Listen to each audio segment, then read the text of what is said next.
Government lwaki akalulu kanekazeemu Machiavelli agamba nti bw'okozesa amaanyi gakozeseza eddala. Gavumenti effujjo lye baakola baleesa amagye bakoze eki ne babakuba. It's a very bad precedent gye bali. Bajja bakuba n'obulala. Twagenda okutuuka kalulu kannakwedde nga NRM baze bagikuba zibba election president naga it's enough now kimala. Era kannakwedde president yaganti ne bwozi ne sawa 24 nga NRM teyagadde tekikola ki. Ichukuli waliwo element y'obusiraamu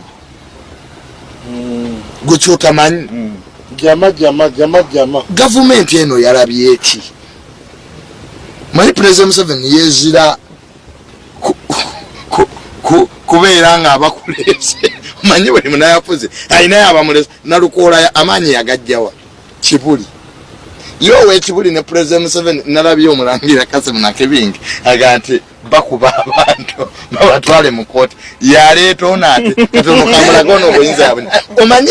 bannabyabufuzi obalaba ziba pondi abanene zebakola ki zebazanyisa Lukwago ekyamukubya ngo lwaki kati gavumenti yamuvaako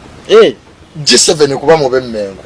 manyi baba Lukwago bakola akabinja kabwe Namboze Muwanga Kivumbi Mpuuga bakatabuka kati ka G7 yako Museveni yali akakoye nakakuba nagawo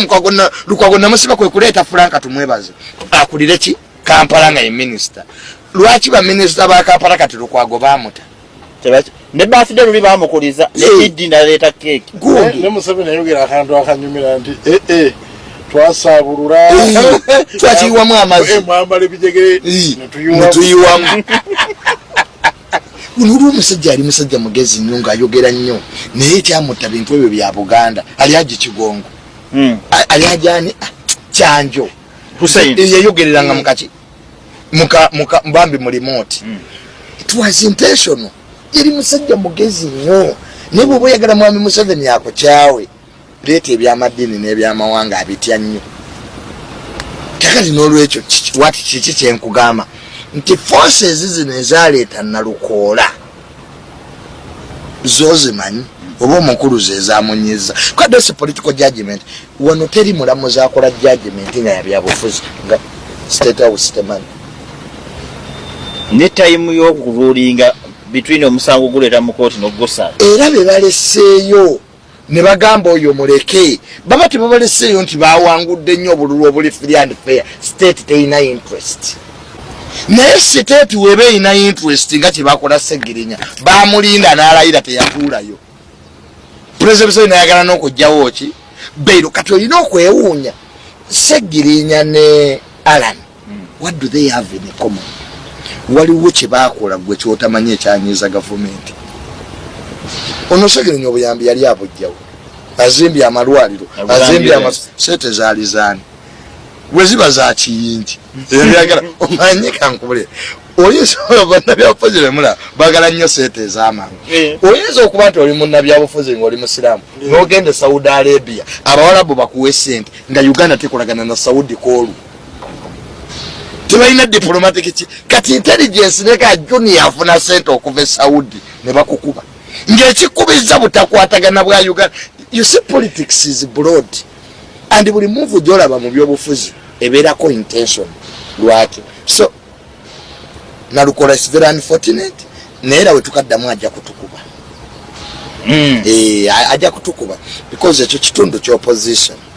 tuyina ebyaffe neko kaddamu ddi kubanga emyezi 6 before elections tusobola kuteekawo mu high court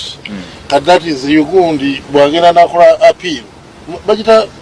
court of appeal court of appeal jagenda mukati process eyo erina kugwa netegeero baki budda ali mu budde oba tali mu budde nga mulamuzi ki nayo nsonga nkulu nga buli woganyize mu kooti oba ogenze mu gavumenti pozi ng'olina abalamuzi bo beweerondera nanti gundi principal yagambye ne kooti bwendaddamu byebimu eyo court of appeal nga bakitwala mbantu yogwa principal gwe yaloopa nga bamubbye akalugo gwakoma era ndoza wagenda okulaba nabo balina plan B kasita court of appeal ekola bino byabakoze nga baguza mbalunzi b'ekawempe gisiye kooti y'abantu eyo yennyini bwe yaloopa guli kooti yagusaladde ey'abantu principal nene principal naye mufere bwe baba bamubye ettaka agenda mu ikooti bwe baba wakalumbu kooti y'abantu yali etudde wa chief justice wayo atuulawo